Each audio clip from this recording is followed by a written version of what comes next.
Welcome back, everybody, to the Martin's World podcast. Everyone, it's been quite some time since I released an interview, but I'm delighted to be able to bring to you this interview featuring Conor MacLeod. Conor MacLeod was a past guest on the podcast before, and he is the creator of CANNAMANtv Productions, or better again, known as CANNAMANtv Comics.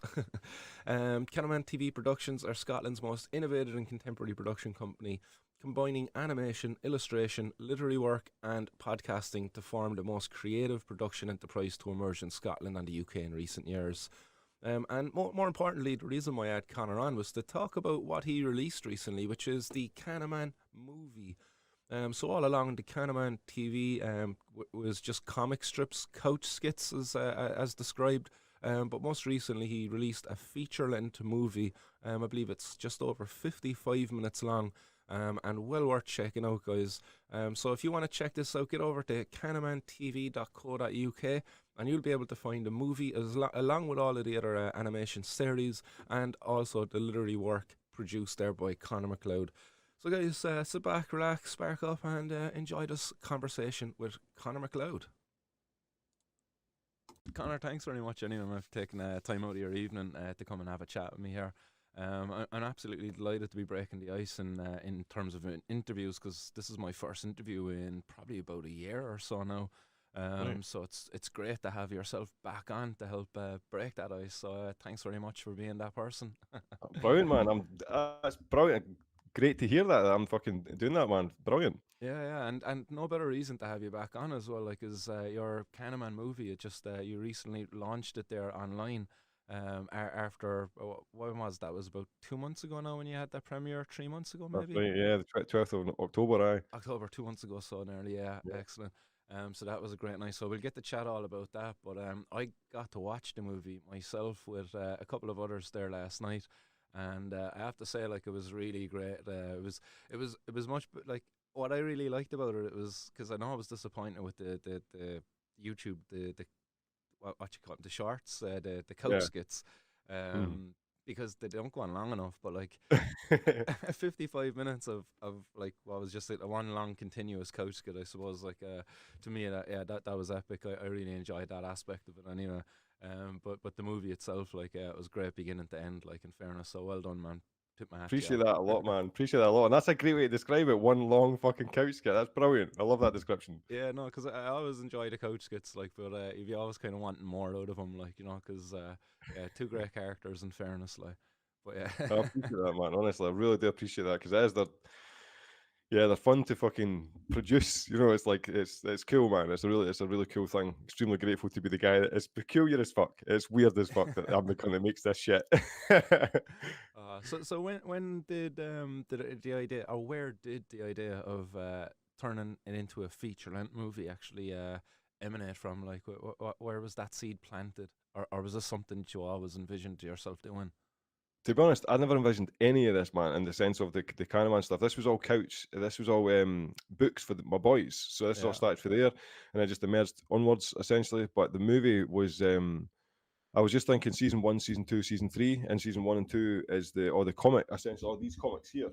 So that's like all 14 comics. That's 7 episodes of season 1, 7 episodes of season 2. Working on episode 5 of season 2 now. It'll be ready for Christmas.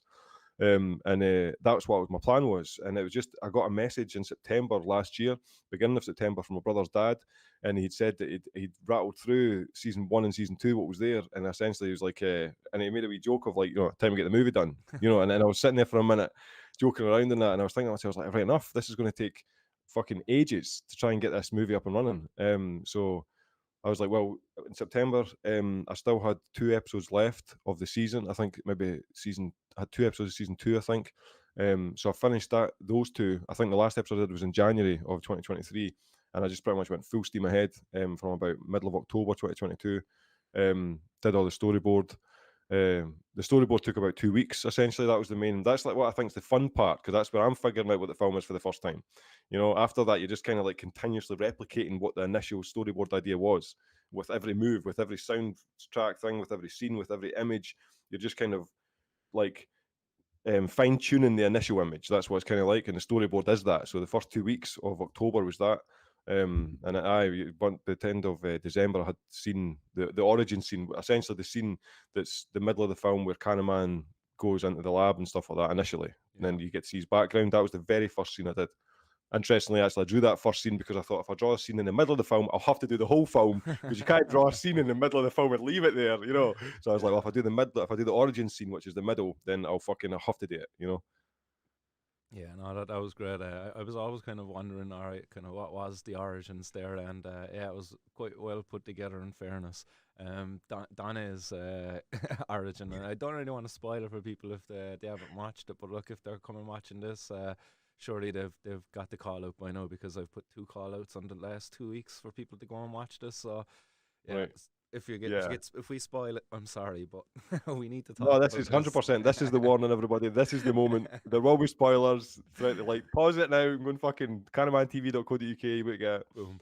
There you go. That's it. So hopefully people will take that warning. And but yeah, where Donny came from, like, yeah, I was really kind of taken back by that, like, because I always just kind of thought Donny was always Donny. I never would have envisioned him as just being like a rabbit at one point in time.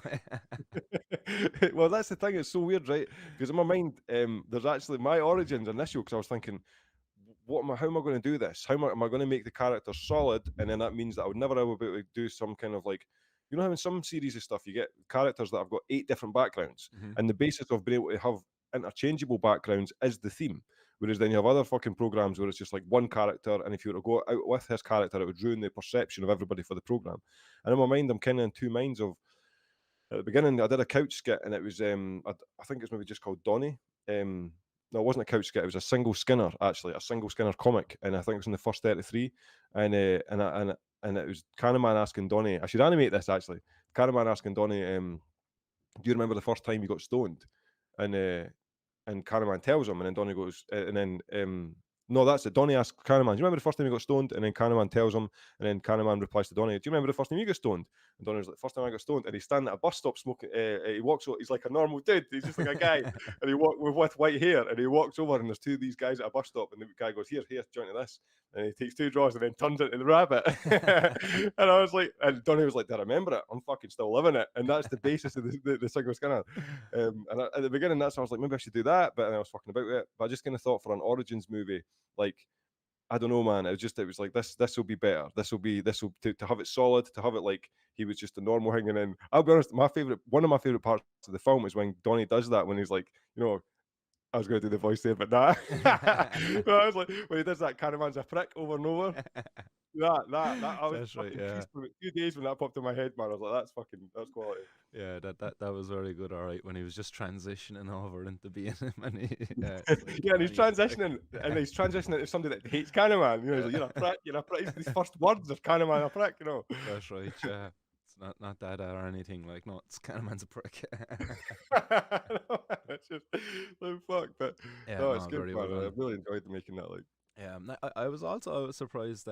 And I don't know if you alluded to this in any other of the comic strips and stuff like that, but their powers, like CANNAMAN, like, got super ripped and everything in the movie there at one point. Like, he quickly heals and all of this, but the ability to grow plants, like, just off his hand, it became apparent there in the movie. yeah. Was this something you always had? Well, to be honest, that's interesting. I never did any of that. Like, that was the very first mention of any form of power for him to have, and it was weird because up until that point I was like, what is he, man? Like, I'm trying to figure out what this guy is as well. Quite honestly, that's what a lot of this is me going like, fucking, you know. What was that? There's a bit of self-discovery going on here, like, for CANNAMAN. Almost explicitly, honestly, man, and it's fucking bizarre, and that's what I think. That up until that point, I never gave him one power, not one thing, and I was like, well, like a boosted endocannabinoid system. I remember thinking to myself, like, I'm going to make this. It has to be a cannabis-centric film. Yeah. So the center of the film is cannabis, right? And that was I was like, so the center of CANNAMAN is a boosted endocannabinoid system. That's the cannabis fucking theme. It was a formula that was trying to incorporate all form of genetic varieties. That was the 420 formula. That's a cannabis theme. One of the main baddies is Spider-Mite. Again, also fucking influenced. That's a cannabis theme. So, and then so to extend on top of that, I was like, well, cannabis coming, you can control the plant. You have a symbiosis with the fucking plant. You can do anything with it. So I essentially just, like, there was only really enough time to allude to it, And it's interesting, right? Because out of everybody that's watched the film that I've interacted with, which is a relatively few amount, my son, who's 9, was the only one who watched it 2 days ago, was the only one that pointed this out, right? When he's walking. And so if he's got fucking plants coming in his hands, right, and he's walking, and Donnie goes, "Oh, I'm bursting for a smoke," and CANNAMAN's like, "Just chill." My son was like, "Here, how's he not just take it out of his fucking hand?" And I was like, that's one of those moments where I was like, everyone just ignore that. But he can grow up. But then I was thinking the exact same thing. But then I was thinking, because I know the other side, I was like, well, he can grow up, but then he'd have to dry it and he'd have to like cure it and stuff. It's not as Yeah. simply as. So as good as like as much as Donnie wanted to smoke and CANNAMAN can grow it, like it's not dried and cured yet. Like John's like, sorry Donnie, you gotta wait at least a week or two before we can smoke this. But hopefully he has some in his back pocket that he popped out like a week or two ago. But no, it was cool, man, and that's it's the whole process of actually fucking like. It didn't feel like I had to do very much to figure out what the story for the film was. It kind of felt like it was ready there, man. It was just like the moment I would do the movie, it was just like, you know, I'm sure if I was to spend a lot of time like analysing the film, I could probably find 50 of the main fucking top chapters that are all isolated into it, probably, some cultural fucking, knock-on effect or something. Yeah. And I really enjoyed it anyway, but I was a bit disappointed there wasn't more of Amsterdam in it. But Yeah. towards the end, you got those couple of photos in there. But yeah, that was just me wanting to see Amsterdam. I was like, right, here we go at the start of the movie. Their boys are off to Amsterdam. Hopefully, there's going to be some spots I see, and then it was like, no, they never even get to Amsterdam. Poor fuckers. Yeah.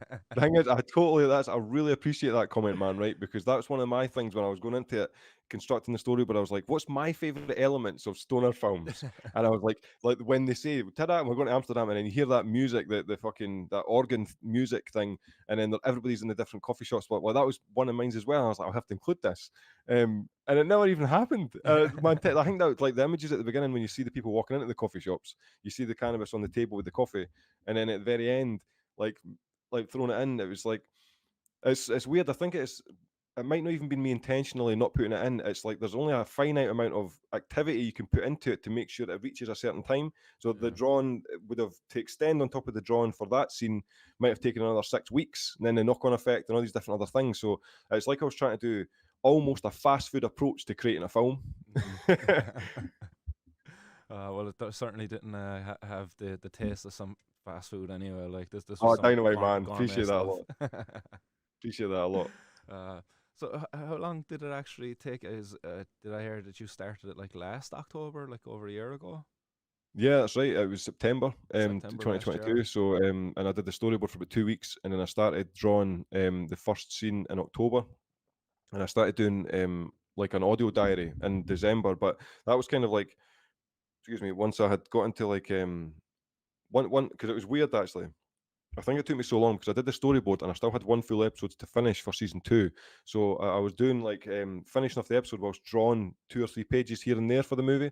So once the episode was done, and I think the end of October, that was when I really was like, now all my attention's on the scene, and that was the origin scene. So essentially, by the time I got to the end of December, I was like, right, the first scene was done, origin scene was done. I'd also finished, I think it was episode 2, maybe Dream State. I'd uploaded that in January, and then it was just full steam ahead from there. But it was, yeah, I felt like the whole time, to be honest, man, I was kind of fighting against the feeling that this isn't going to happen. Okay. That's what it kind of felt like, because I was like, it was such a like that. One of the things that I think I said in the Productive Path book is that you've kind of really got to level up. You've kind of the main thing you'd have to do is really just increase your stamina for your craft. So just make sure that the things that you normally do, you can do much longer than normal. So if you did a picture for an hour, if you do one for 3 hours, that's 300 times better than the initial fucking thing. And just based on that, that's how I was attempting to always do something better. And that's where essentially, largely, where the movie came in, because I was halfway through season 2, and I was like, right, I've done the full episodes, which is like 12 episodes or 11 episodes. So I was like, I need to try and do something more, because 11 episodes is 11 months. So I've been doing the same format for 11 months. Yeah. And I think after that, I was kind of like, this also, it was just perfect timing with my brother's dad messaging, and then thinking, I should really do something bigger. And that's what I was thinking. So by the time I'd done the first 2 scenes, by the time we got to January, maybe February, I started to feel the fatigue of thinking, this is a big task. Like there's a much more different headspace involved with the bigger the task. And it gave me an appreciation when they do movies for 3 and 4 years. I was like, how the fuck? And just that's a huge stamina to maintain on one nucleus of at one point, that's all this is. It's just one movie, it's one song, it's one album for Yeah. fucking 3 or 4 years. It's like, and it's to be admired. Yeah, no, it's something that I couldn't really be able to sit down and do myself anyway. At least I'm not that I don't have that kind of a head on my head shoulders. I suppose I'm more of a yeah, I'm not very creative. I suppose really just to say it. Yeah, my art is terrible. Like so, fair play to being able to do it, but um Creativity comes in different forms, man. I mean, look at what you're doing now. This is creative as fuck. Like, out of your friends group, out of the people you know, how many people are doing this? yeah, no, I hear what you're saying. Yeah, no, definitely creativity comes in different forms. But when I thinking of an art, like my Yeah. art is definitely not in something like that's beautiful. But no, you could definitely say that about your own artwork, man. It's definitely a beautiful contribution to the cannabis community, anyway. That's for sure. Oh, Uh, thank you so there, much, man. Really appreciate there that. was something I wanted to ask you about in the movie. Is the guy in the hood who's kind of talking to Cannaman at the airport, you know, and he's kind of zones out a little bit and gets caught up. They arrive back on like the ship, and like the guys on the ship like have the symbols and stuff like that. Like I see that symbols like throughout Yeah. it. Like the actually I have it here as oh. Oh, yes. There we go. That's phenomenal. So yeah, I seen that throughout it. Like, what was the story there? Like, with that, because I don't think it gets wrapped up within it. Is that carry on? Is that leaving it open? Is that what's going on there? Or I love it, man. I love this question. So, like, right, one of the things I thought was quite cool, right, and it's because it's like that. The film was kind of like a an outlet for me, Mhm. and reflecting the stage of my life. But I'm buying it's by no means unique to me and whatsoever. It seems to be that they're for people that are intuitively drawn to it. There's an intuitive sensation for analyzing what it is we're a part of, right? This, what is the essence of this? And then you kind of find yourself searching through different philosophies, but sometimes, often science, different forms of science, and then you indulge like exclusively into like, biology or chemistry, and you try and find the origins of life based in these different crafts. And I think what I'm finding more and more and more by doing animations is I'm getting to, it sounds really peculiar, but the more and more I focus on the craft, the more and more I focus on one image, the more and more I focus doing something in the house, like isolated, the more information you learn about the world outside. It's fucking weird as anything. It's really peculiar, and it's like all intuitive, and it's relating to the fact you've got to do extensive focus for long periods of time, and because you're doing the repetition. I mean, you can find this mindset doing the fucking dishes, man. yeah, Like that's that, so and that's a real thing. And I think the more information you'll get from that exercise will be determined on the length of time you spend in that place. And so inevitably, when I'm drawing each picture, it's an hour of time to draw the fucking thing. Then it's 45 minutes to color the thing. There's 500 odd fucking images in the book, in the fucking folder. So that's like 500. There's thousands and thousands of hours in the movie. So that's thousands and thousands of hours of me sitting isolated. Now, bearing in mind that process might often be I'll have music in and all that kind of thing, Mhm. but the headspace is the same. And the reason I'm saying this is that it sometimes feels like there's a landscape. And it's like and if you look at, just when I was touching on philosophy there, if you look at like Far East philosophy, they've got the Tao, and then they've got the concept of flow, where it's like the entirety of existence is in a perpetual flow state, and it's ongoing continually, and we're all just microorganisms connected in that river of information. And if you put yourself in a meditative state long enough, you can kind of feel it through senses, and you get to witness it explicitly out within your own life. Mhm. And I thought that what was kind of cool about this is it seems to be like that's why I put it so in the film, the alchemist and the snake and the captain at the end are all the same. So you've got the alchemist, which is given the information of sense of purpose, destiny, and the ability to choose in a sense.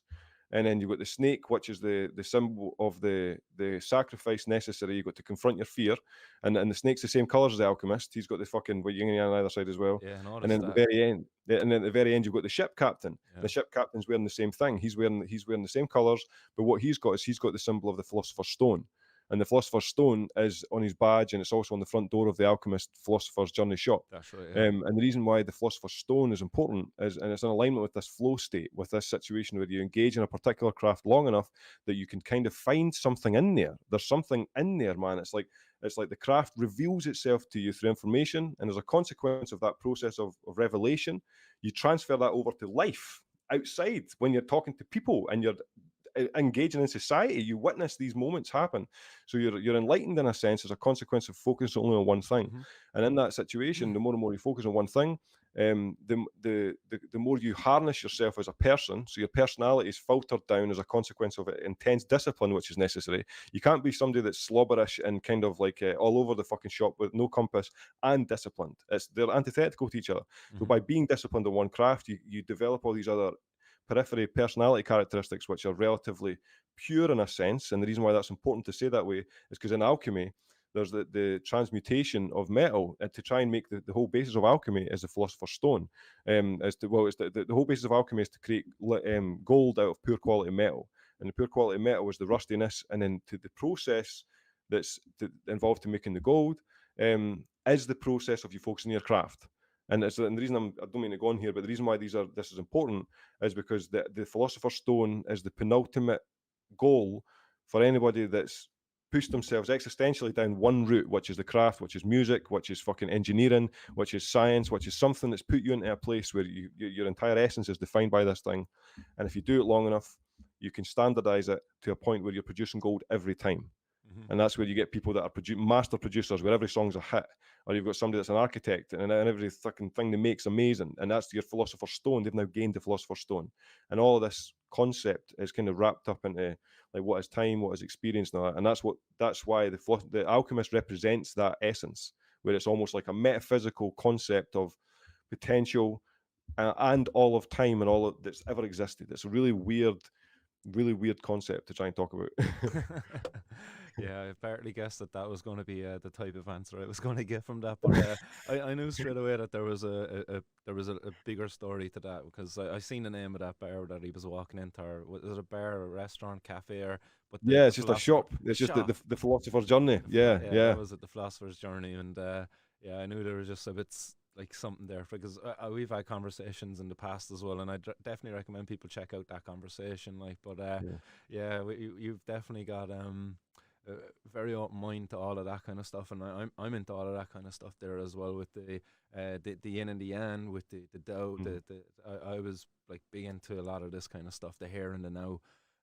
Even right now, I'm actually doing something at the moment, and a mindfulness kind of course, and right. that what you're talking about, like doing the one thing, but being totally focused on doing that one thing, whether it be fucking doing the dishes, as you said, whether it be brushing your bloody teeth even, but just doing that and only doing that, and being totally present while doing that. And there's a lot of learning goes on within that as well, like in terms of just developing that discipline. Because with the madness of life, like we're always caught up in our heads. And do you even remember brushing your teeth the last time you brushed it? Can you remember washing the dishes when you were washing the dishes? No, because you probably weren't present. You were caught up in whatever craziness was going on in your head, thinking about work tomorrow, thinking about something that happened yesterday. You're never actually really present now. But there's a discipline in that, but there's a massive benefit to that too as well. But having an art form as well just makes that so much more.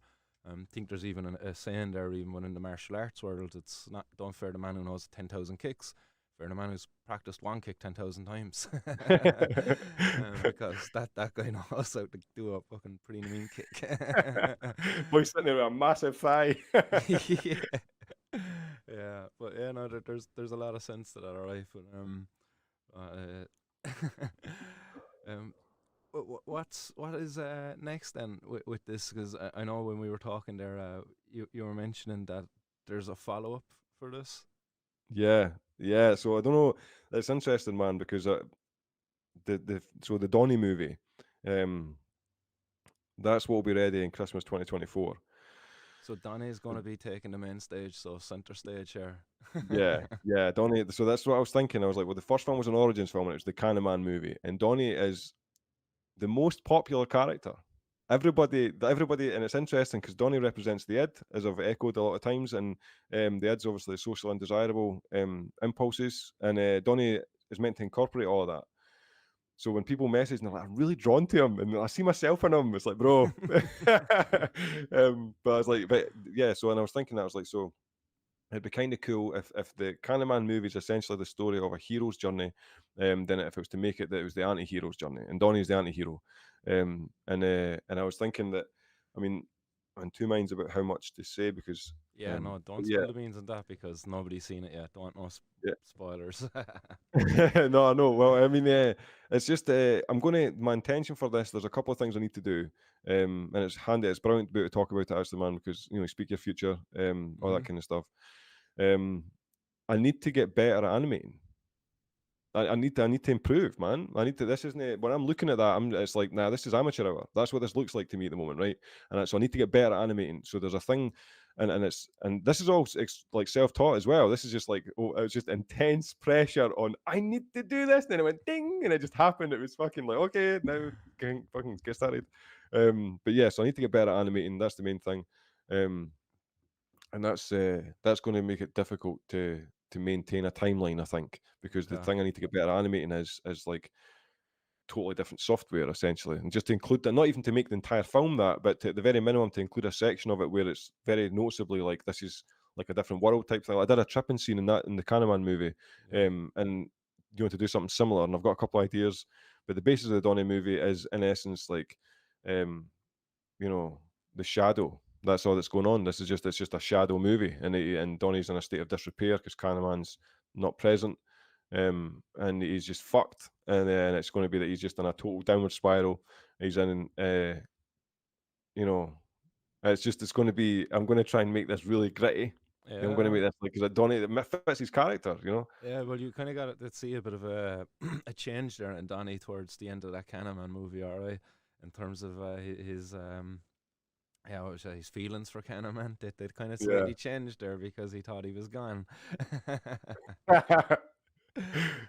Yeah, That was different I to mean, see. that was one of my favorite scenes to make, if not my favorite. That was like I've loved that moment. I was like, yes, because and then the thing is though, as soon as he was back, what was the first thing? I'm just like, are you been greeting? No, I'm just upset at you. No, dude, it's just straight away, man. He's just like, nah, man, total defensive mode. If Donnie is, I fucking love Donnie, man. Like honestly,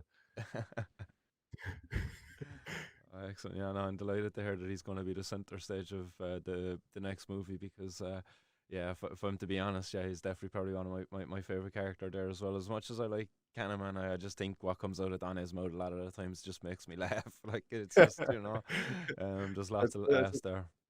it's a really fortunate position to have. Like Donnie's like an outlet essentially for me. So it's Yeah, just in my mind, it's like, what would I be really hard pushed not to say in a situation? That kind of stuff. Like, oh, to say this, and then yeah, Donnie's like the vent. He can do that. Interestingly, when like about the agents, that's one of the things. The interesting thing with the Donnie movie story, because I'm in two minds what to do with it. There's a part of me that's like, should I make it like a completely isolated film, mm-hmm. or should I make it that it's a run on in some way? And I'm leaning to the second one, run on in some way, largely because of the fact that the things that keep popping to mind. So the process I go through, I did with the movie, and it's with every episode I've ever done. That I just kind of sit and listen to see what the episode's going to be, and Yeah, it's most likely the template of my psyche that throws the fucking imagery at me.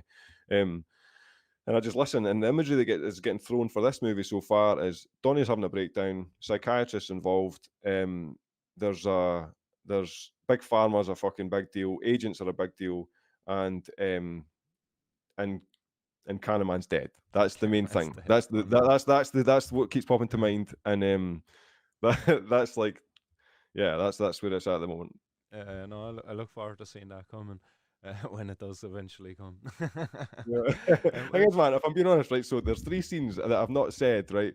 Then I never because I'm gonna yeah, right, fuck it. The very first scene, oh, this is all I'm gonna say, man, because folk will forget, man. It'll be a year. You know what I mean? We're in December, it'll be a year, so fuck it. But it'll be cool as well if you watch it back after watching the movie and it's actually in it, or I fucked up and ruined yeah. it, whatever. Um, but essentially, so Donnie's going to be fucked, and it's going to essentially be that he's going to have to. I'll notice here the very first scene. Fuck it. He's going to have to go to the psychiatrist, and what I'm going to do is I'm going to include a lot of scenes from my favorite films. So one of my favorite series is The Sopranos. So I'm going to include it so that when Tony Soprano he sits in the fucking reception essentially, and there's like a statue, and because he's seen the psychiatrist, I'm going to draw all that. So I'll make it like The Sopranos. Like I don't know what you call it. It's like you kind of tip your hat to the fucking thing that was made. Mm-hmm. I can't remember what it's called, but and I'm going to have like the one I've seen for the Goodfellas where Donnie's reflecting back on his relationship with Kahneman, and I'm going to have it Donnie's the Joe Pesci, and he's been like, and Kahneman's like, you're really funny, and he's giving Kahneman a hard time. So what do you mean I'm funny? That scene, I'll have that one in it, and I'm also going to do like just bits and pieces like that where it's kind of tipping my hat to obviously just the Some of the grittier side greats. of fucking like maybe a scene for Pulp Fiction. Um, But yeah, I think that's Great what's movie. going to happen. Yeah, no, that's class. I wanted to go back to something you said there earlier. You were talking about improving your animation because again, this is something like that's completely like I'm way. It's like I'm way. It's way over my head, but I know nothing about like. But animating, like, what's that actually entail? Like, because I don't know, like, is there programs out there? Like, how do you do it? Yeah, essentially, so do you know what's really funny, man? I only learned this is how much I've just been like so attempting to make this work, right? I only learned the form of animation that I do about 3 or 4 weeks ago when I was sitting having my tea and I watched this video called The History of Animation, and it got to about 40 minutes in, and then it was said, and then this technique happened. I was like, that's the one I do, and I didn't even have a fucking clue what it was called. Um, but yeah, so it's like, so this is the whole point. The craft you choose will reveal itself to you. There's information in there. Yeah, But the animating process, I use Blender and I use GIMP, and GIMP's for the so what I'll do is I'll draw all the pictures by hand. I'll use obviously illustrations. pencil first, and then I'll go over it with pen, Yeah, rub out all the fucking loose pencil, scan it on the computer, and then color it with GIMP. And then once I finish coloring it, I'll then fire it over to Blender, and that's where you can kind of synchronize all the scenes. Like if you were to draw 5 pictures of just somebody walking up the stairs or something, you put it in Blender in a row, and then you can fucking rattle over the 5 images, and it looks like there's movement there. And in the same context, Blender's the software. If you use Audacity for recording, you could just obviously record on there, and then just fire it over to the fucking to Blender essentially, and it's just that it's just you just kind of over and over and over, and you watch it being built, and it's kind of weird because I kind of got to the end of when I did season 1, and by the time you're finished doing every single animation, there's this weird because every little bar, like every sound bar, sound clip, picture, like sound effect, they all have kind of different colors. So by the time you're finished doing the fucking the actual animation, there's almost like there's a weird image in the actual software, and it's like after I did season 1, I started noticing that. I was like, that's like a picture, like the entire animation, one yeah. scene after one scene, all connected together. It's like an image, often like shaped almost like a dragon, like going up the way, and it's cool. It's really I cool, man. You know, and yeah, it's mental. I know what you're talking about in a slight way. I've unfortunately had some experience doing some video editing with the interviews I used to do in the past. I used to use Sony Vegas Pro, I think it was, and I used the Adobe Premiere Pro as well, I think. Um, Right. but yeah, same thing. Like, you know, you have your audio tracks be one color, your video tracks are a different color, soundtracks, you know, all that kind of stuff. But yeah, luckily, I don't think I would have had it as extensive as you had it doing that. But some of those interviews could get a bit heavy because, like, I was always just tapping in. So if you reference something, I would come in and I'd throw a photo up and tap Yeah, it. that's But right. Yeah. it was time consuming, like really time consuming. So I couldn't imagine what it's like to actually do a full on animation, a movie. Like, fair play.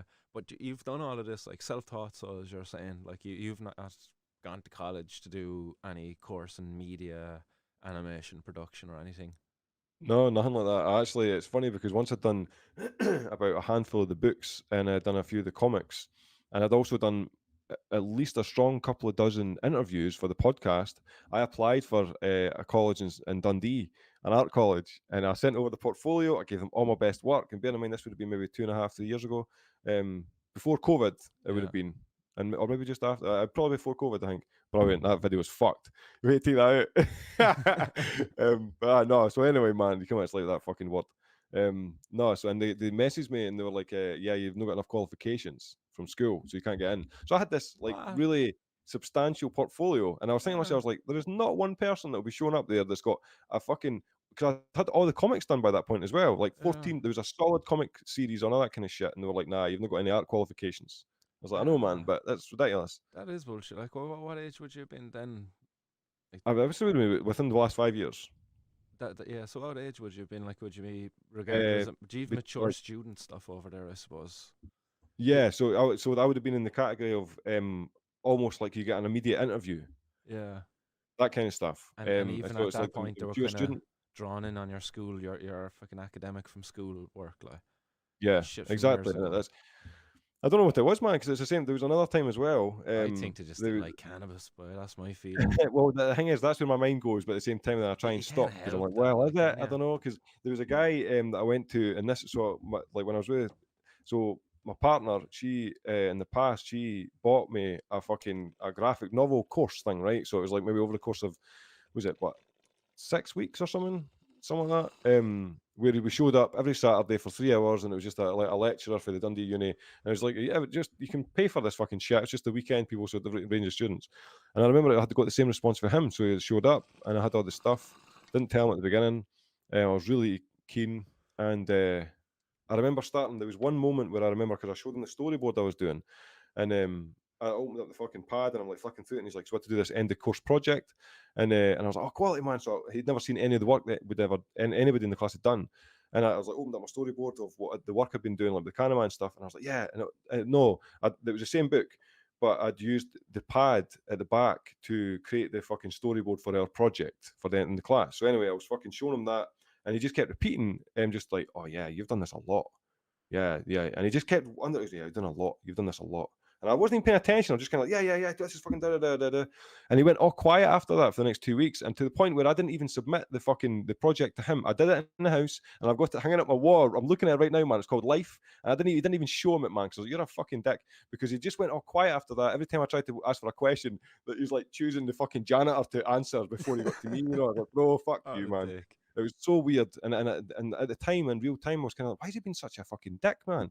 And I think it's because of the fact that he's got a PhD in comics, this cunt, and he's like fucking, he had like a book or something, like, so I don't know. I think it was because of, like, when you see enthusiasm and youth, and you're mirroring yourself of like what you should have achieved by that stage. And it just comes across as sometimes unusual behavior, like, nah, fuck this dickhead, and I think that's what he was doing, because he just went all quiet. Made it to the point where I didn't even show up in the last 2 Saturdays, and I went to all the other fucking ones, man. You know what I mean? I was just like, I don't know what's going on. But yeah, so the impression so far, like when it comes to down official routes for art, I've just kind of, I don't take it seriously. It feels like, to be a true creative, you really shouldn't be able to fit into a university curriculum. Yeah, no, I don't blame you for feeling that way. Like, 'cause I'll be damn honest. Like, when I went for my college course, herbal science, like the name itself, like, herbal science, that's what drew me to it. Like, is for me, I wanted to learn about how cannabis works within the body. But like, going into the interview for that course, because I was a mature student, I had to go in through an interview. I just made a decision before I went in there. I wasn't going to mention cannabis. Wasn't going to come up during the interview at all. When they asked me, why did I want to go to the course, I was like, well, I'm just interested in about like how herbs work with the human body, how we can have a more natural approach to the human health and stuff like that. And I just want to learn that approach and use that information to help the world or some bullshit like that. Anyway, but did not mention cannabis. But man, first opportunity I got a chance to do like a self-guided project, it was boom, cannabis, like straight away, pharmacology of cannabis, history of cannabis, like you name it, I done it. Like, I wasn't holding back. Had a lecturer actually come to me at one point and said it to me, goes, Martin, are you sure you want to do another project on cannabis, because you done your last one on cannabis? And what am I going to say to somebody who rings me for a reference? Like, yeah, he done a lot of cannabis projects. I was like, yeah, you better say that, because that's what they're going to want to hear if they're ringing you for me. Yeah. But yeah, like you meet this within the academic world, and like as I said, my course, herbal science, you would think you wouldn't fucking meet that shit there.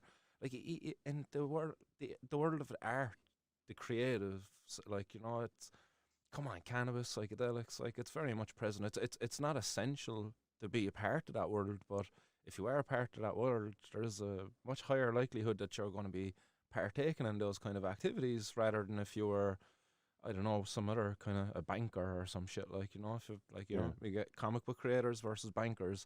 I bet you're going to get more drug takers within the bank, or at least, no, sorry, I'll take that back. You'll get more psychedelic drug takers within the comic book world, and probably more Yeah.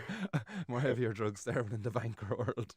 But you know what I mean? Like, it's crazy. The way, yeah, they approach it. Like, they shouldn't have this apprehension there, like, because they're missing out, man. Look, if imagine what you could have contributed there, say within the college life, that world of college life, to the others there with what you're Mm. kind of contributing. Because who else in amongst that actually is in the closet, say, about their use of cannabis and about how cannabis inspires their art. Um, and you might allow them to open up that door and be more free about it and actually improve upon who they are and what they create. Like, but now they've been robbed of that, because they shut the door on you, they ignored you, because they didn't like your cannabis teams. Yeah, yeah. Sorry, man. 1 minute. I'm going to have to put the plug in. Okay, just 1 sec. Yeah, yeah. Nice one, man. Sorry about that. No, you're all good. But all good.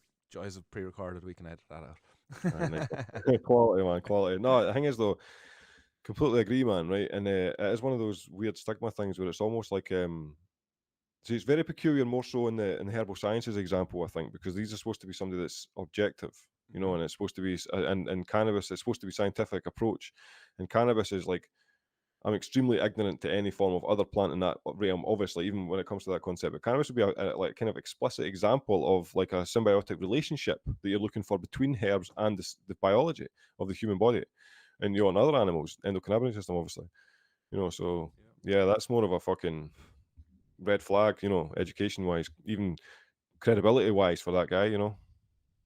Yeah, I know, big time. But he lost a lot of credibility in my eyes, anyway. Because I suppose without saying too much, I'm wanting to give the guy away. Or no, actually, it wasn't him. There was another one of my lecturers actually, and he also gave a bit of stigma towards me, but he didn't say that. But this particular guy, man, if you put a glass of fucking wine in front of me, would be there to hand off you, like, he loved it. Yeah. He always talked about wines, talked about all the different kind of flavonoids and the tannins and all of this kind of stuff that would be present there within the wines, giving them their flavors and stuff. And he loved talking about it.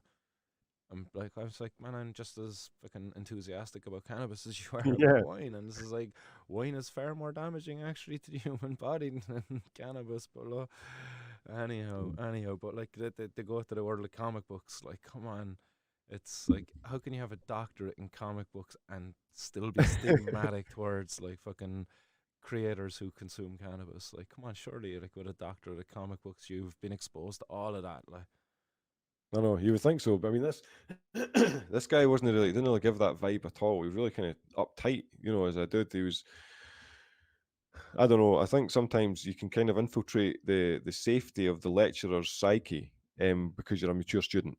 And I think, but yeah, they have this. They're like, oh fuck, right, I'm protected because there's kids I'm talking to, and then in the class there's now a 40-year-old. It's like fucking, staring at you. You're like, ah, shit. You really got to adapt your behaviour, and it comes across awkward. But certainly didn't ruin my. If anything, if in retrospect, it was a motivator. It was like I was because I was like, I'm finishing this project. I was looking forward to doing it. It gave me more of an insight into graphic novels when I was there, yeah, and I think, I got an insight into the fact that I was asking the right questions from before he went all weird. Before I showed him my work, quite honestly, before that was after that he went weird. I would ask questions because I was excited to be there. This cost like 300 quid to fucking go to this thing, man. yeah. And so I was sitting in the class, and and it was the first time I didn't even know what a graphic novel was. It wasn't until I seen the gift, and I was like, "What the fuck is this?" And then she started saying, "This is what this does," and I was like, "All right, okay." Um, and I was just fucking ignorant, man. Fuck. And then obviously, so I'm sitting there, and I remember one question when because he put up this thing on the screen where the guy had done, the graphic novelist, whoever it was, had done this image where it was like a fucking a double spread, but the image was just, it was bizarre. It was just a double spread. It was like across 2 pages, and it was just tons of windows, and it was really extremely impressive. And I remember asking the guy, like, "How would you draw something like that?" And he was kind of looking at me, and he never said. He's like, and it was just the look of like, that's like an engineering question, and that's like, and it was just that kind of stuff. And so those kind of insights, those kind of things made me feel good because I was like, yes, this is fucking, I'm on the right path here. Yeah. It just kind of deflated me at the end when I was like, it was fucking, it kind of shit. It was really, yeah, but at least it's on the wall new, man. It's good. Yeah, yeah. Would you do it differently if you were back there? Then would you hand it in and face him and just be like, "Come here, what's the story with the silent treatment for the last 2 weeks?" To be honest, I've got a tendency to kind of fucking like, I don't know. There's a weird stubbornness that arrives for me if that happens, Hmm. and in my mind, because there's a part of me that's like I would have pushed more of like, nah, man, I'm a good guy, you should Yeah, like me, that shit. yeah, I It's know. like, nah, fuck him, man. I showed that with enthusiasm. This cunt's been in the job fucking 20 years with a PhD, and he's going back to the same house that he'd started when he was excited in the job, and now he's lost his passion, and he's he's bitter because there's enthusiasm in the fucking audience, and that's what was going on. So it couldn't have went any other way. Really couldn't have. I wish, maybe, I don't know. Nah, because I finished the project. That's the thing. That's what, for me, it's like, nah, I finished the project, Yeah, man, and I did that, so I had it done. yeah, So, and it took ages. I mean, I'm very much, there's a likelihood once I get to a point where I'm free, I'm going to animate it. I mean, it's like 6 pages, and it's all about like it's all about a wee boy. It's the very first scene's a wee boy, and the very last scene's him dying. And it's his whole life in this 6 pages, and it's all about AI uploading your subconscious, your consciousness to technology at the end and shit. Oh, No, it's cool. interesting. I was like, this is like a release. This is a cathartic thing, you know. Oh, So yeah, I got it. So I'm alright with that. yeah, no, that's class. That's class. So is that something that you'll be doing so yourself, moving away from the Canaman as well? So there's a couple of side projects happening. The now actually, it's funny you should say that. I'm almost finished. I'm about three quarters of the way through my very first graphic novel. It's called Take Care. I started it in 2020 when I was working at this care home. And I just thought, there's all these fucking social factors present in a care home that's like 100% worth documenting if you get the right perspective.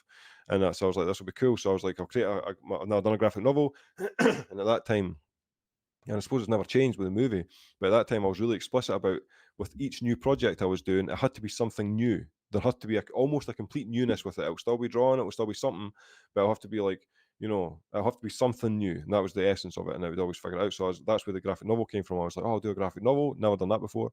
And I worked there for about, I don't know, about 18 months, maybe a year or so.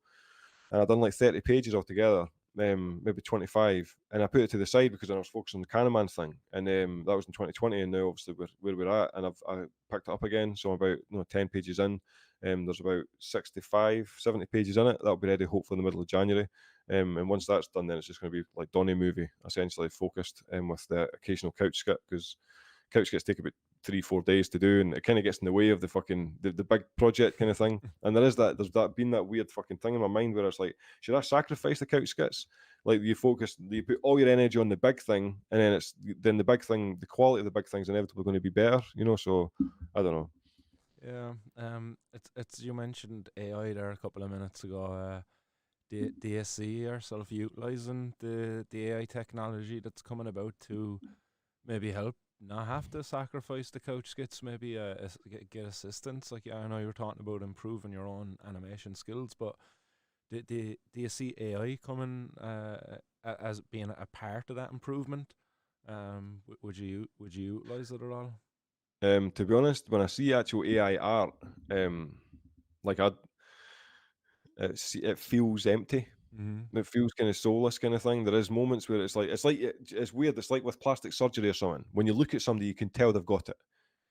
That kind of shit. You're like, oh, that person's had work done. Clearly, they've got. Look at you know what I mean. So, and you can tell. That's what I can see when I see like AI art. You look at it and immediately recognize that's that's not been human constructed. To then go into the realm of value for each piece of art for AI and all that kind of thing is a different conversation altogether.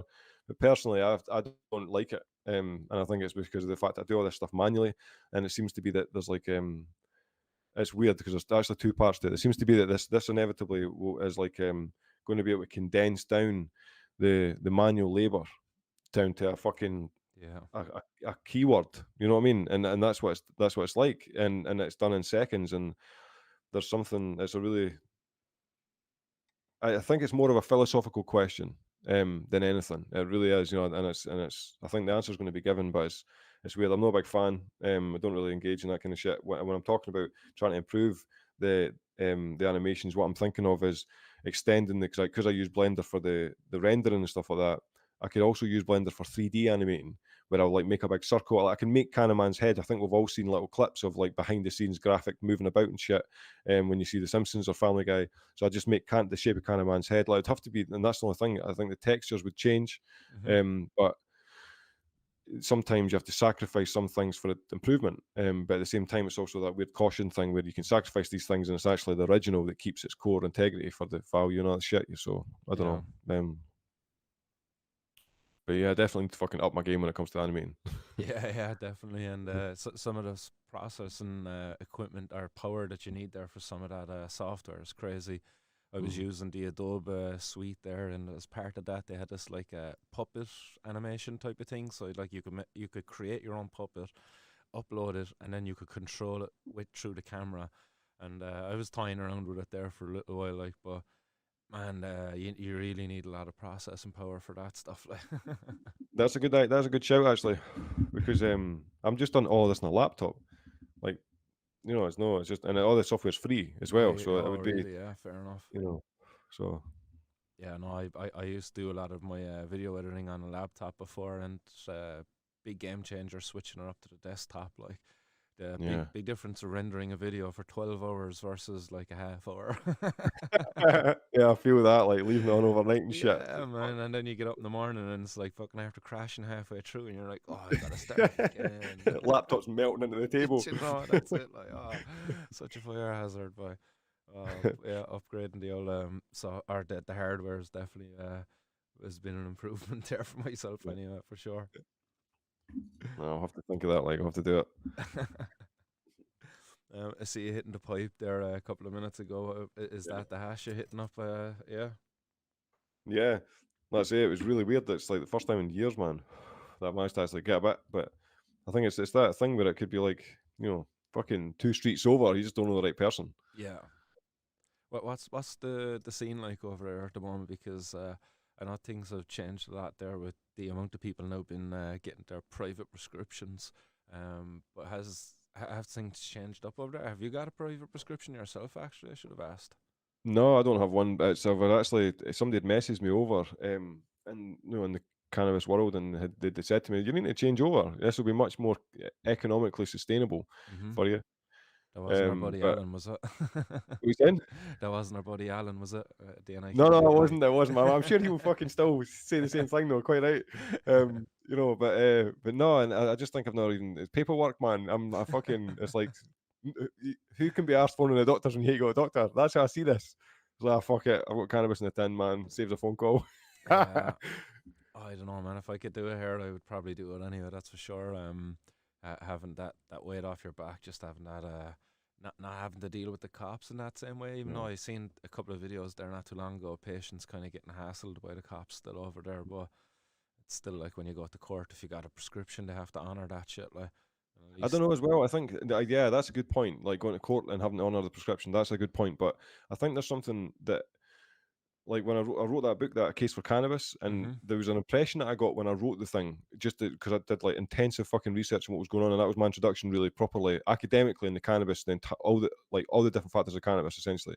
And one of the things I noticed was like this weird timeline of private clinics popping up, at the same time as there's mass busts happening, and there seemed to be a weirdness happening. And I'm aware that when it comes to any new industry and all that kind of thing, there's going to be teething issues, but there's something kind of bittersweet. It's definitely people that require cannabis medically to have a decent quality of living. That's not what I'm talking about here. Because you have to access your medicine. I just think that the network of private clinics is kind of bittersweet. And that's what it kind of feels like to me. And I just think the idea that it's like, so I was thinking about this earlier. The idea that you kind of have to have like a medical fucking I'm using cannabis fucking, I've got a medical certificate when you don't need it, just so you can use your cannabis, is like, nah, man. I'd rather stay on the other side where you'll get busted for it, just for the sheer fact of the fact that it's kind of like that's not a win in the cannabis world. Remember back at the beginning of the 2000s and shit, that's obviously we'd be smoking or whatever. Like, I don't know, man. When you think back to like the cannabis is going to be accessible, but it's going to be accessible and be a specific fucking amount of money and all that kind of shit. There's something bittersweet about that. You know what I mean? There's I don't know, man. There's something I probably don't know enough about it. Yeah, no, that's fair enough. How difficult is it to get it for yourself at the moment? Is it Well, that's the thing. I think that's the thing. It's cannabis is like a bottle of Coke, man. Like anybody can get cannabis. It's not like, I think it's maybe from like a year or two ago when I think they did it in Durham, where they weren't focusing on like people that were like low town growers or like cultivating for personal use or that kind of stuff. They didn't really. I don't know. It's not really, unless you're being like, I've got a warehouse and there's fucking that kind of shit. It's not really an issue kind of thing. Everybody. Even when I think about local towns and shit like that, you got people behind the till and you got the fucking like then the people in the queue and shit like that. It's like, nah, man, it's not really. It's maybe I'm just doing the best. It feels comfortable. That's what it feels like. It feels like you can easily access cannabis, and nobody that I know like gets busted because nobody's doing enough. It's just personal. It's just like alcohol or something, Yeah, no, I hear you. I still can't help but, as you're saying, I think of Gary Hughes, who's fucking, I think he's behind bars still at That's the moment, that's a man. that's a different score altogether. Yeah, That's an explicit example of the fucking illegitimacy of prohibition. That's a 100%, Gary man. Hughes and your gentleman Patrick Moore, Patrick the Moore here in Ireland, and that's right. individuals like that. That's a different game altogether. You know. 100%. Like, that shit breaks my heart. Like, I feel bad that I suppose I kind of had to take a step back, focus on the family a bit there over the last year. Like, but Mm. man, I would love to have been beating the drum for those two guys, because what an injustice it is to be locking them up. Like, both men, care providers, like, for patients, Mhm. vulnerable people out there, providing what they needed, what the government health providers are failing to provide, and we're fucking locking them up. Like, Mhm. it's like that the people who should really be behind bars are the policymakers who've kept this illegal for so long and have refused, like, to like, even allow researchers to do better, more effective research. Like, I can't help But but that's go on. Sorry. yeah, yeah. No, sorry, man. That's what I was going to say. But that's my whole point as well. Like what you're describing there is the exact illegitimacy of why I find it difficult to even engage in a clinic because Yeah, those guys were doing the same thing as the clinic. They were doing yeah, exactly the same thing, and yet they went to fucking prison, and yet the clinics are able to fucking profit because the individuals that have instigated the clinics are wearing fucking suits, man. yeah, You know what I man. mean? And Yeah, that's where it's like, I'm not for joining the fucking clinic and yeah. sitting here when they've got the same guys that are doing the same thing, they're getting fucking time for it. That's unacceptable. No, I hear you on that one, man. Those clinics are actually encroaching on into Ireland now at the moment. I don't know if you've seen that there. I think there's like three or maybe even four of them now after announcing that they're going to be looking after Irish patients. So if you're an Irish patient and if you have qualified to access cannabis under the MCAP, or the Medical Cannabis Access Program, or a ministerial license granted to you, they'll now provide your cannabis to you through their private clinics. But they're starting to come over here now to Ireland as well. Mhm. But I wouldn't take away the utility of them, by the way. My opinion is because of the fact that I don't need cannabis for a medical reason. yeah, If you're somebody that requires cannabis medically and it's the only form of access, it's a good thing because your quality of life's going up as a consequence of that yeah, access. The thing that I kind of resent is that this is the only opportunity, this is the only outlet they've given us. yeah. That's the thing I resent. It's like, that's not acceptable. No. But for individuals that require it, it's a fucking lifesaver. But I'm resentful of the fact that this is the only, they've managed to really keep a tight grip, and it's just kind of, and that's what I mean back in early 2000, and then when I think back to where it is now, it just feels like they've had really tight control of this, it's Oh, just, massively, man. It's crazy because you've basically, in one hand, you're criminalizing people. Like, again, we mentioned Gary Hughes and Patrick Moore, but there's been so many other patients there, like, who've been caught, like, with personal possession, and now all of a sudden, like, you're still criminalizing people for possession, unless they've got the private prescription there. mhm. But like you said, like, it's, can you afford a private prescription? Is it that much hassle? Is it that easy to get cannabis that you just couldn't be bothered to go get it? Like, but it's not to say that your use of cannabis isn't going to be like, you as an adult should be able to decide, like, what is beneficial to you or not. Like, shouldn't need Mhm. government there to be deciding that. Like, No, I fully agree. I mean, I did an animation about this, and I just called it UK medical cannabis.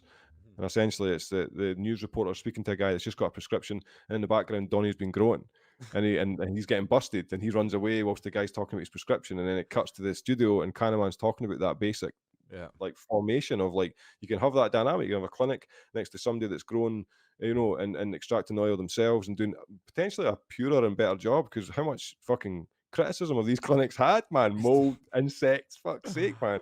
oh, I've seen some horrible stuff. All right, yeah.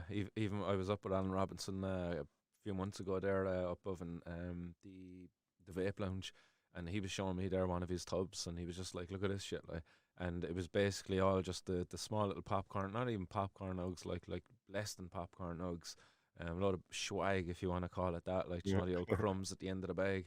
And yeah, it was pathetic. Like, it was like, they call this stuff medicine. Mhm. But then he did Yeah. show me a couple of the tubs, and it had some, like, proper buds in there as well. So that was good to see. Yeah. I was going to say that. I mean, it's kind of like cannabis is difficult though. If you think about it, like the cannabinoid profile varies depending on the plant, the stage of the plant. From the popcorn bud at the bottom is going to have a slightly different phytochemical profile from the ones at the top, just based on light exposure. You know what I mean? The density of the trichomes and all these different things. So it's like, it's what makes, I think, extracts so fascinating because you can have so hmm many different forms just based on the time, based on the technique, based on the quality of the product. It's Yeah, well, cannabis is, it's a really fascinating. thing altogether, I would really. agree with you there though on the extracts being easier to standardize in that regard, like to throw on the herbal science kind of hat there. That was Mm. always my issue because over the years I've kind of had many people kind of come and asking me about like trying to get access to oil, and I was always just my issue is like testing around that quality assurance, like because if you're a patient, you want to get consistency in there and what you're getting. And I know patients currently aren't getting that on the black market, but it's great to see now there's some great products that are even available to the patients on that private prescription system in the UK. But in other places, the likes of, say, if you go on to Tilray, that big giant fucking Canadian company, um, they've got some really great oils, different kind of full spectrum ones. But again, standardized. That's what patients need.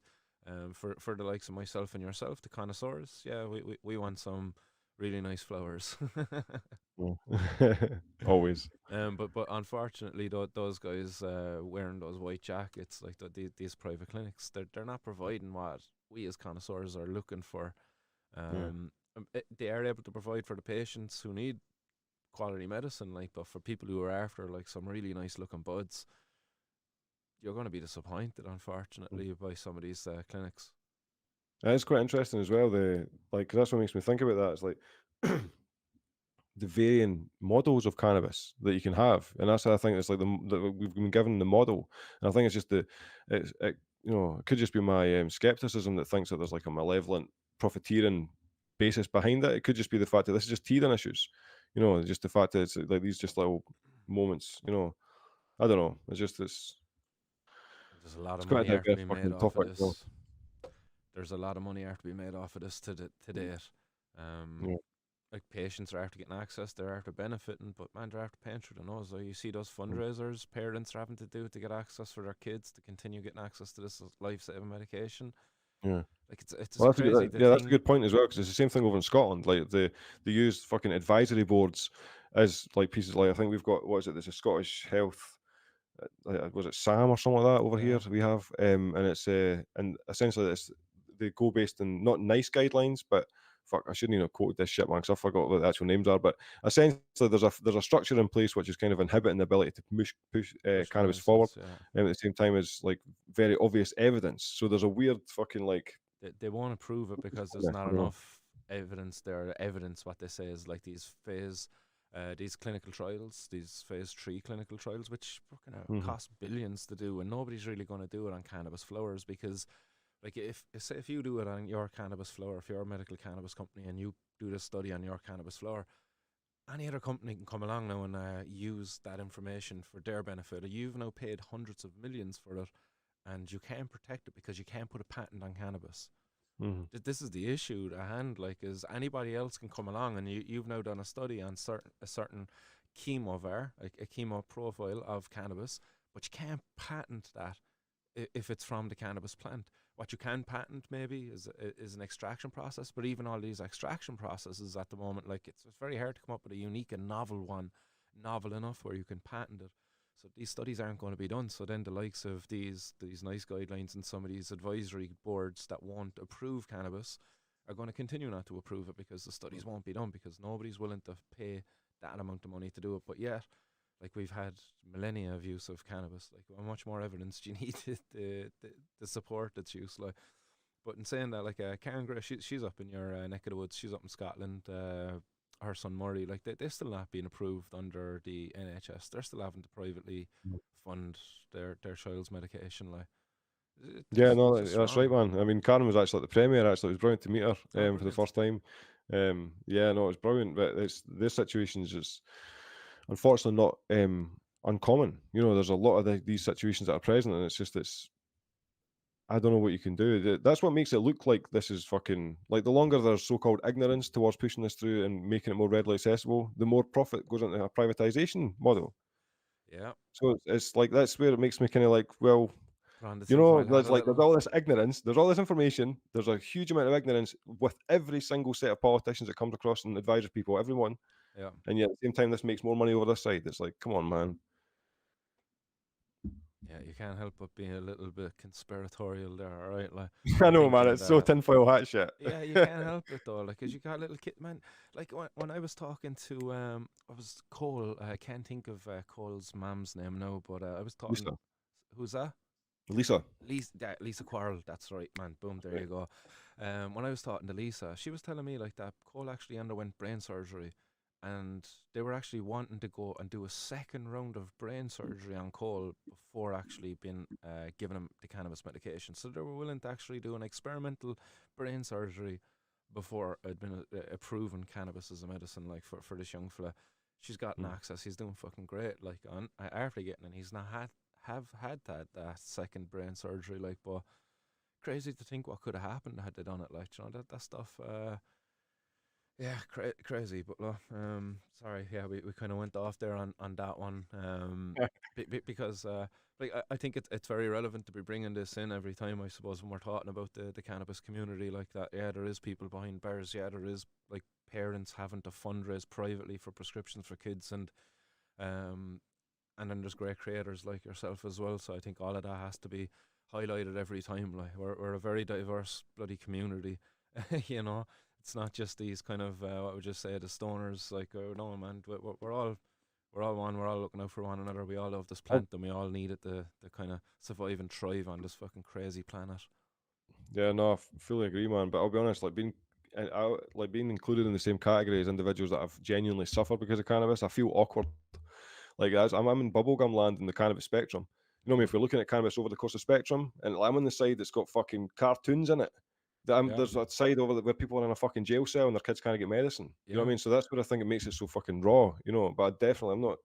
I'm in the same spectrum because just from the plant, but there's two different worlds altogether. Like, Oh, totally different worlds. Yeah, no, all I said, the only thing that unites us there is just the plant being central. yeah, You know, as I say, towards all of our kind of surviving and thriving on this, like whether it be because you just want it to enhance your creativity, to yeah, de-stress after work, or because you know you need it on the other completely extreme side to fucking stay alive. You know, I yeah. kind of play on both of those really. Like I kind of at the moment now, I've touch wood seizure free for over been seizure free now for nearly 2 years actually. Well, good man. So long may that continue. Yeah, But that's not to say that while I do use cannabis as a medicine more heavily now than I ever had before, I certainly do enjoy it. But since actually, and I say this in the last 2 years now, since actually using cannabis more heavily as a medicine, um, I tend not like I used to never actually smoke in the morning, like, but now I will. I'll get up. I'll make sure I'll have a hit in the morning. I'll be fine and throughout the rest of the day. But I tend not to get like as high as I used before. Like, you mm. know, you're like I'd want to be having a few dabs or something. Like if I wanted to be getting, you know. I think I was talking to somebody else the other night. Like, it's like I don't smoke to get high. I just smoke to stay normal. Yeah. No, I feel you, man. I'll be honest, my tolerance is probably, I mean, I'm way in the opposite of that. Like, I would say, like, I think if I was to have a dab, I'd be stoned for about 4 days. Like, I probably would be, man, honestly. Like, it's just, being in mind, I have like pipes throughout the day, I've got a couple of joints sitting. But dabs, man, that's fucking rocket fuel. Like, that's like Red Bull of cannabis, really. Yeah, yeah, no, it's few and far between. I get to try it. I actually sacrificed a bit of bud there earlier. I had some nice high purity alcohol, so we washed the buds of their goodness, and we're evaporating the alcohol now using just the ambient room temperature. So hopefully Nice. there in the next 24 hours I should be scraping off some nice sticky goodness, and I'm gonna put that away for Christmas then. Quite right. I thought you were going to say, do you know when you said you got to put a nice wee bud to the side? I thought where you were going was with hair straighteners. I thought that's what you were going to do next. Oh no, those days the hair straighteners are well behind us. What I do have actually is got one of those little steel tubes you can pack it full of your trim, your bud or whatever, and blast the butane through it. A little butane hash oil maker, like really nice stuff. That, but yeah, I don't really like using the butane that much. Yeah. No, The I'm alcohol not. seems a I'm bit just a easier. fucking hash guy, like, definitely. You just like the hash, yeah. Yeah, essentially. I mean, I think it's just what's available as well. But even in the past, when I've had two or three of them sitting, I mean, it's when I think about it, it's my first introduction to cannabis. You know, it was like there's always green there because obviously you got to have a joint. Let's be honest, that's the Yeah. rules. But it's like, but the hash was my very first. Like, I hadn't. I mean, I remember the first time I smoked green for the first time, and it was like, like your whole body was stoned. Yeah. With the hash, it was like your head was stoned. Whereas when you had the fucking green, it was like fucking hell, man. Legs are shaking and shit. Yeah, was a soap bar for you over there? Probably, man. I mean, back then it would have been like this is ultra Afghan fucking Jamaican style. But I would have been having a Tesco bag hanging at the side of it, most likely, man. Yeah, soap Um, bar. 100%. yeah, Yeah, that's all we could get here initially. Like weed wasn't even present in Cork until, geez, I'm gonna say probably 2007, 2008, maybe, something like that. Yeah, up around that recession time, and then the hash started getting tainted with like diesel and shit, and yeah. people weren't really buying it that much. Even though I knew people still buying it and smoking it, despite the fact that it was like fucking sucking on the exhaust of a tractor. Yuck, like the rot. Oh, it was rotten. But yeah, weed started coming around then, and it was like it was all just White Widow or Orange Bud. That's all you could get, and it was White Widow because it looked white, or it was Orange Bud because it had orange hairs. There was no other strains existed here from from my experience at that time. Right. Anyway, like it was funny, like. But yeah, there's been a complete evolution of the scene over here since then. Thank God. Yeah, no, that's brilliant. And do you know what I think's helped massively? Grow tents. Mm, Like like, that is really up the standard of cannabis production. You know, yeah, like on a generational scale, I would say, because before 2000 there wasn't Amazon, and it was Amazon with grow tents and mixed with desire to grow cannabis. It was just a perfect recipe. So even though it might have seemed kind of disconnected from the movement and that kind of thing, I think the technology of some like establishing the grow tents, obviously for domestic use, and Amazon yeah. helped greatly. You know, for opening up. Yeah, yeah, no, no, definitely. I was lucky enough to work in a grow shop there for a while back in, was it 2015? No, 2014 even, I think it was. And I was blown away actually. I thought before I went working in there, right, it's gonna be a nice cushy job. It's gonna be hard, customers coming in here. How many people are actually growing weed? But fuck me, man, it was a busy little shop, like and for a grow shop, like when you think, all right, the only thing that sells is equipment for growing cannabis. It was quite busy, you had enough customer. Like I was taking in a couple of £100 every day, like inside in the shop. It was quite busy. Um, and the way I would describe it is that if our cops were to bust a grow house every day, a person growing just cannabis for their own personal use, that's what I'm saying as a grow house, um, they would be busy for the next couple of years. And still not be nowhere near finished. Just so many people actually growing cannabis out there now, for themselves, and COVID helped contribute massively to that number as well. Thank God, there's some good things came out of that nasty era, the Yeah, COVID that's era. bizarre. Fucking parallel fucking universe shit. Man, Weird. it's crazy to think that should even happen. Like it's like, man, Yeah. like, as you say, like it's like some Twilight fucking zone episode. I say that to my son when we're walking up to school. We have to walk through Tesco's, and I always say that I was like, what a queue right down to here, man. Yeah. Like way in the corner of the car park, you're standing in a fucking line. You're like kids, and in my mind, it's kind of I don't know. If we're going down fucking conspiracyville, it was like 100 years after the fucking like the 1919 thingamajigger, the fucking influenza thing. So Mhm. which means that if we're going based on timelines of terror, then in a few years, maybe I don't know, a dozen or so, there should be a war, and then another one, and then we should be all right Do for we another not have fucking enough 70 wars years. going on at the moment, man? Yeah, well, no, but I mean more. I don't know. These are I don't know. Like we're no. I don't know. We've not been shook, so it's not really happening properly.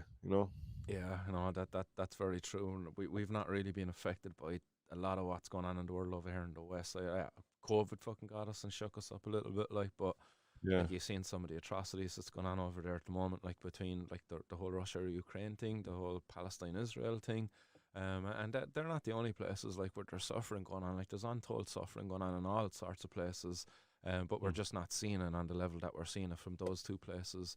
Um, but the stuff that's coming out of Israel and Palestine there lately, man, that stuff is after, man, like, geez, stop the world, get me off. Like, I don't want to share this planet with these fucking people that do this kind of stuff to one another. Like Right. how the fuck can we exist in a world where you can literally pick up the phone and have a video call with another person and still have to drop bombs on people?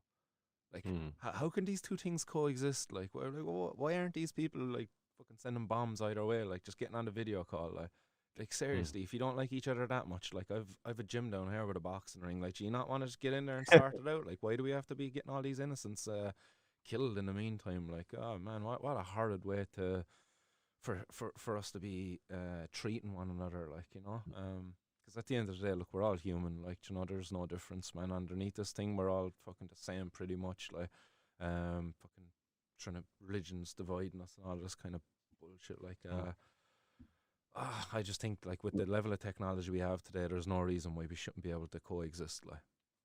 No, I fully agree. Honestly, I really do, man. It's interesting because, like like ants have wars. Ants, yeah.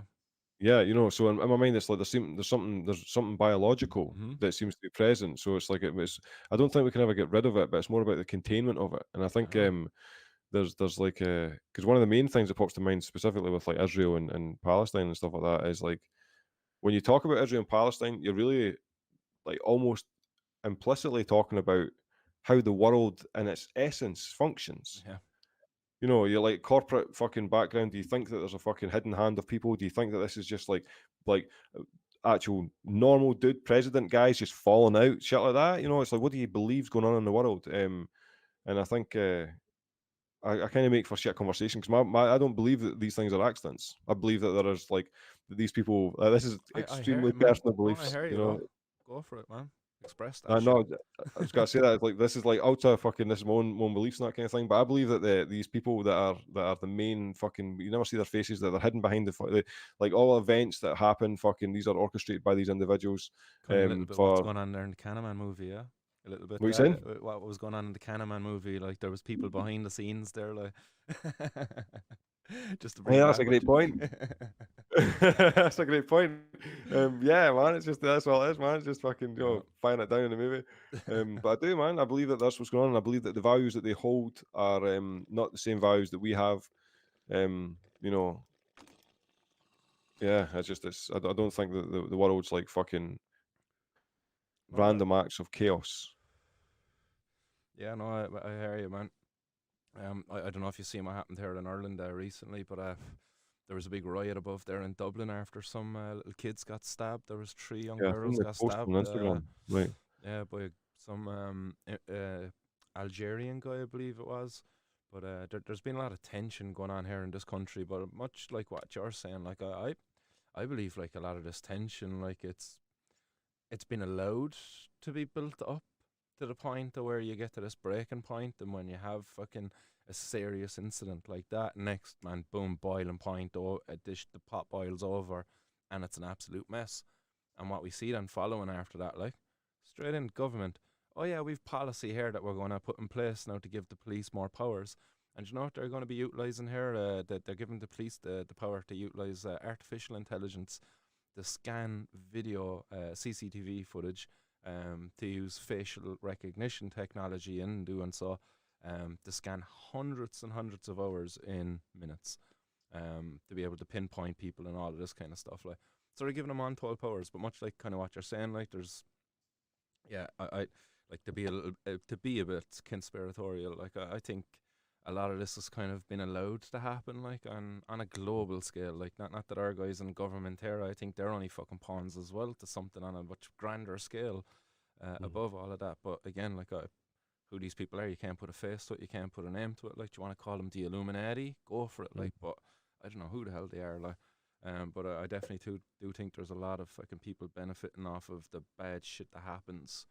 And there's a lot of people suffering. Then you know, no, the little people don't benefit a lot off these changes. To be fair, like, this facial recognition technology, all right, yeah, they use it for the riots, but then afterwards, what's not to say that they now they're going to start using it to use all the cameras around the city and track your movements around the city. Oh yeah, Martin was at the grow shop there earlier. Oh, what's he Mhm. at the grow shop getting that for? Oh, he must be growing cannabis. Oh, let's go. Do you know, you see, like, where, again, all of a sudden, like, you know, you've got this fucking totalitarian state where you can't even scratch your fucking, pick your nose without the government fucking knowing, like. No, you're right, man. Because I mean, that's the thing that put to mind is so after like 2020, when we all got to go back out, after being in the house for fucking weeks at a time, you walk into the co-op and there's like you walk over and there's a camera right in your face where you see yourself walking up to the fucking desk. Yeah, like it's I don't know if you have them over there, man, but it's really bizarre. No, Take a photo of it, man. Like you walk up and it's like you see there's a camera, right? So it's like to let you you in. know, and that was what you saying? That's to let you in, like. No. So it's already so it's at the self Oh, service the bit. You self-service. Ah, yeah, yeah, yeah, you sure. just walk up, man. There's a fucking you see yourself as Yeah, if it's a mirror you've walked up to. So that's strange. and it's a camera, so it's yeah, man, it's a fucking it's a weird thing to think about the emerging police state. I don't Yeah. know. You've no kids. You've no kids, Connor. Yeah, I've got two, man. Oh, you have two kids, yeah. Oh, yeah, Yeah, sure. yeah, Man, what am I saying? You were mentioning a while ago, sure, your son was watching the Canna movie, which yeah. so I still you're man. Like, you're certainly got that thinking on, like, what kind of a world is kind of coming down the line for them. So in terms of, like, what kind of freedoms are they going to have? How's life? What's life going to be like that they're going to live compared to what we're living at the moment now, like?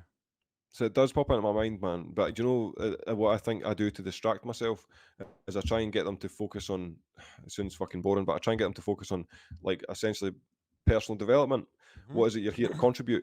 Why are you here to contribute? There And we that's my go. main fucking focus Yeah, because it's kind of overwhelming to think about what life is going on.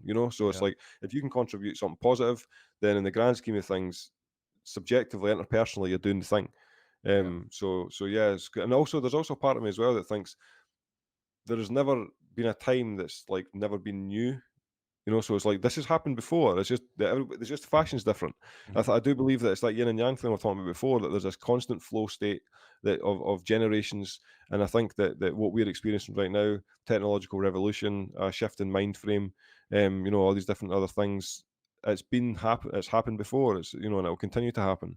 I think it's just always experienced as novel by the generation that's experiencing it for the first time. I think, yeah, which is always the case. And I think that's because it's always the case. yeah. No, I'm very much in the same kind of frame of mind there as yourself with the kids as well. Very much in terms of personal development, but I suppose in terms of the importance that the role they play within their own community as well. I suppose I like to lead by example in that one. A lot of people might kind of think that because you have kids, that you shouldn't be out there talking about your use of cannabis. Like, but to be fair, like when I think about it, like me talking about this is the better society, and it's not just the Mhm. better for me; it's the better for my kids too. Like so. I like to think that I suppose I'm in a more of a positive role model in showing my kids like that. Look, yeah, we can all be a contributor to society, like, and to have it shaped in the way in which we believe is going to be better for us and others around us. I suppose really like. So that's why I'll be running for government again if when the elections come up here in Ireland. Yeah, really? Are you going to do that? Yeah, yeah, no, definitely. There'll be an election here. Probably around this time next year, October, November next year. I believe there's going to be a national election. There's local elections coming up as well soon. I don't know will I run in the local elections. You see, I've much more of a chance of getting elected in the local elections. No.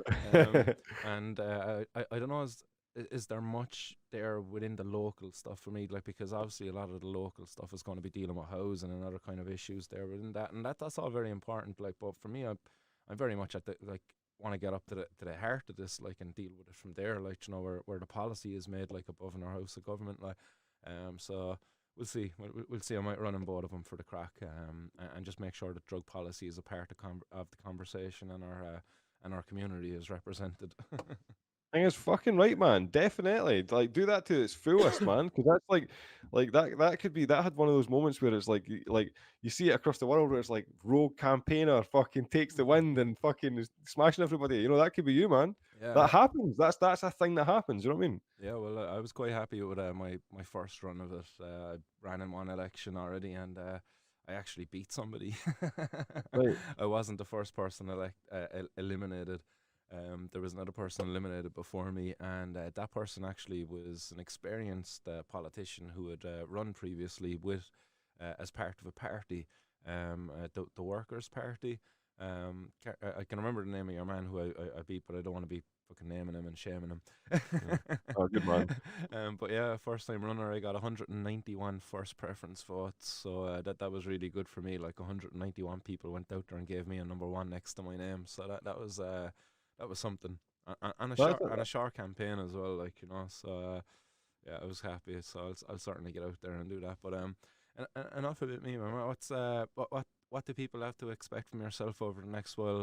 Is there going to be more comic books, or couch skits coming our way? Are we going to have some Christmas themed stuff coming out our way? So the Christmas theme, I've done a Christmas episode, but that was last year. That's CANNAMAN Saves God. You can find it on the website Yeah. for anybody that's interested. But essentially, I'm just going to the episode. So actually, that's perfect. So the episode that's going to be ready for Christmas this year is actually touches on about the Illuminati and talks about how the fact that Yes. and it's called For Fishing's Sake. And what it is that CANNAMAN and Donny they end up getting fucking captured by an occult group that's all wearing hoods. They actually all look kind of like the Alchemist, but they're obviously malevolent intent kind of thing. These guys, and they're all like chanting around like a fish. The fish is supposed to be the indicator of Pisces. Is it Pisces? That was the last fucking Aquarius, like the last generation, the age or something like that. I think it was the age of Pisces. And that's why Jesus' fucking story is included in that age. Right. And it's all about the fish and all that kind of shit. And then the next age is fucking Aquarius or some shit. I don't know. But anyway, so I was like, fuck it, loosely based on something that I don't know anything about. I was like, I'll fucking do this thing. And yeah, so that'll be ready for Christmas this year. Excellent. But yeah, and then the graphic novel, hopefully, as long as I get everything done, ready in January, and then after that, it's just going to be essentially the Donny movie. Head down Donny like, movie. yeah, exactly, man. Just head down, and I won't be throwing a couch skit. The next couch skit, there's 2 couch skits lined up. One of them's called Red Dead, and it's all about Red Dead. It's like a tip in my hat to Red Dead Redemption because it's my son's favorite game. And the other game is the other couch skits based on Assassin's Creed, but I'm going to call it Assassin's Creed. And just about the Middle East folk, and I'm going to get Donny like jumping through the fucking whatever that thing's called. It's fucking late, man. I'm fucking ripped. And he's like holding bits of hash and shit. So that should be, but that'll probably be. I don't know when that'll be. January as well, I think. But you know, that's actually a thing. Like the Hashashans, like these assassins, like used to be big hash smokers or something. Can't really say that's a hard word to say. Hash. I know it is, man. It is. Try to say that one 3 times fast while you're blessed. But that's what made me think that. I was like, because it's like, and it's interesting because it's when I got that bit hash a few weeks back, and I was like, you know, and that's what popped to mind. I was like, I should do a couch skit with that. You know, that'd be cool, and because it's a real thing, Middle Eastern fucking little sect of assassins that used to consume cannabis before engaging in their assassinations. So I know, so that'll be cool. I'll just again, these take fucking ages, so I'm trying to prioritize in that sense, but. Yeah, I wish there was. That's why the whole point. If I was self-sustainable, I'd just not go to work, man. But it's work that takes over. You know, but you got to live. Yeah, well, that's. I'm glad you said that because my very next question there for you was going to be, what ways can people go and support you? Where can people go and find the different merchandise? I know you have your website there. Do you want to give that a shout out? Yeah, so the website's www.CANNAMANtv.co.uk. You can find the movie on there. You can get that for a tenner, and all the season 1 and season 2 is up there as well. Again, if you just go into the pricing and plans, it's a tenner a month, and then you get access to all this stuff. I've got 9 behind the scenes audio diaries that are in the process. They're uploading right now. There's one of them fucking doing it now. So they'll be up in the next day or 2 with those 9, and there's also going to be a 20-minute behind the scenes video footage of the movie that will also be getting uploaded. And that'll be uploaded probably next week, and then probably I think maybe 10 days after that it'll be episode 5 of season 2 for Fishing's Sake it's called. So that'll be ready in probably about 2 weeks, 3 weeks, something like that. Class. What about the CANNAMAN comics? Are they available for purchase up there then as well on the website? Yeah. So if you go on the website, it's got CANNAMAN books, and you get the comics there. There's also the CANNAMAN original collection. That's all of the volumes. That's all the comics. Like all the like the feature length comics that are being adapted into animation. And then if you get the first 33 and the second 33, these are the single Skinner comics. So essentially, if you want to get like all the CANNAMAN comics in one go, get the CANNAMAN original collection 101 to 114, and then single Skinner 33, and then the second single Skinner 33 or whatever. And that's them all. That's like literally all of them. Whereas I've got on the website individual like volume 1 to volume 3. So there's like 11 or 12 books altogether, but take away 3 or 4 of them because they're all condensed into that fucking CANNAMAN original collection kind of thing. Gosh, yeah, and these are going to be collector's items in time to come. So make sure, guys, if you're out there listening to this, that you get on there and get them before this guy takes off and goes into complete stardom and he forgets where he came from and he'd be like, Martin, who? I'll be honest, man, that's not even going to happen, man. No fucking way. No way. That's not happening. No, man, you're gonna get yeah, you'd be very surprised by what happens. The universe works in funny ways. Yeah. Well, to be honest, my main thing, the benchmark I set was if I can buy a house in cash that I could then leave to my boy. That's the benchmark, and I think that's why it's like when I did the premiere the other day, it was exciting and it was a really good experience, but there was a weird sensation of nothing being achieved, and Hmm. I think it's because the baseline of that I set when I begun this journey essentially was like I need to get that done. I need to get the house bought for my boy. So and that's no happened even in the slightest. So I think it's just kind of like until that day arrives, you know. Yeah. Yeah, that's funny you said. I was only just conversing with my old man the other day about that, you know, because he bought his house when he was about my age, maybe a bit younger, actually. I think he was late 20s when he bought his house. But like I was saying to him, I've kind of just accepted now that I'm probably never going to be in a position to be able to Mhm. buy a house in this current economy because, like, my dad bought a house when at a time when his wages were what, like, say he bought a house for 75 grand, I think it was when he bought the house. His wages at the time might have been about like 400 or 500 kind of pound at the time when we were in the Mhm. pound system. Um, that house is worth like fucking, jeez, what's the house worth? It's about nearly 400 grand today.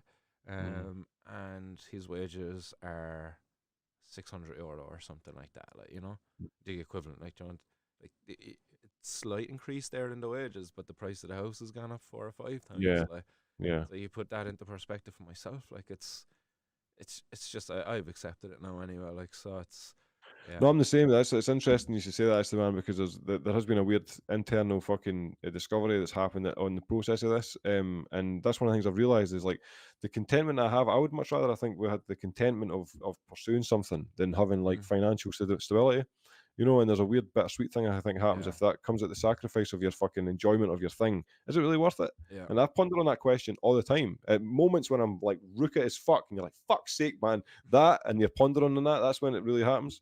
Um, but that's what, and it's that back and forward, and I think it's like I think that's the only time you retain your soul if you retain your craft. You know. yeah, yeah. I suppose for me, what I want to leave behind for my kids is a better world. Hopefully, I'll have done a little bit there to have influenced policy change in some way and improved society in some little way anyway. And fuck it, if I can get a house, that'll be a bonus. I know, We quite right, won't man. give up on it yet. But definitely for people out there, guys, get over there, support the creators within our own community, Cannaman being one of them. So that's CANNAMANtv.co.uk for people if they want to get over there and support it. Is there a PayPal as well if people wanted to just send us donations your way as well to support the work that you're doing? Do you have a Yeah, I PayPal think set up it's just there? CannaMan TV 77. I think. CANNAMAN I TV think that's. 77. I'm pretty certain that's what it is. Excellent. Yeah, no, it's good to get that out there. But I'm just realising the time there now. I'm going to have to go and collect one of my daughters from work. My oldest daughter there is just going to be finished work in 5 minutes. So Daddy Taxi is on the way. But Connor, man, it's been an absolute pleasure to have you, man. Thanks again for taking the time out and for being the icebreaker that I've needed to get back into the interview. And hopefully, this is the first of many to come from the Martins world. And I'll certainly be having you back on as well in the not too distant future because I enjoy our conversations. Thanks, Martin. Really appreciate it, man. Really enjoyed the conversation. Yeah, thanks very much, man. Again, enjoy the rest of your evening, so dude. And there you go, guys. I hope you all enjoyed that interview with Conor MacLeod. I know you enjoyed the conversation anyway. Connor's a very down to earth guy, really easy to talk to. And that podcast could have went on for a lot longer. So I suppose we were rather lucky that I was caught for time there towards the end. But I'll certainly have Connor on again in the future. As I realised after the fact that we didn't talk a whole lot about the premiere of the movie. Connor's movie actually premiered at a cinema in Edinburgh. So we should have really delved into to how that evening went and who was in attendance, you know, and what were the highlights of the night. There was a couple of questions I had for Connor there, but as we were just kind of conversing, I completely forgot to actually dive into questions there on the premiere. But no doubt we'll get to do that again in the future. But guys, that was Conor MacLeod anyway from Cannaman TV. So don't forget to check out cannaman.co.uk, cannamantv.co.uk to find the Cannaman movie and all the Cannaman animation series. Also subscribe over on YouTube to the Cannaman TV YouTube channel. I think it's CANNAMANtv 3008 is the user tag there for him over on YouTube. And that's it. So guys, until next time, it's been an absolute pleasure to bring to you this interview with Conor McLeod, and I'll be back with more interviews in the not too distant future. So stay blazed out there, guys, and keep her lit. Much love. Bye bye.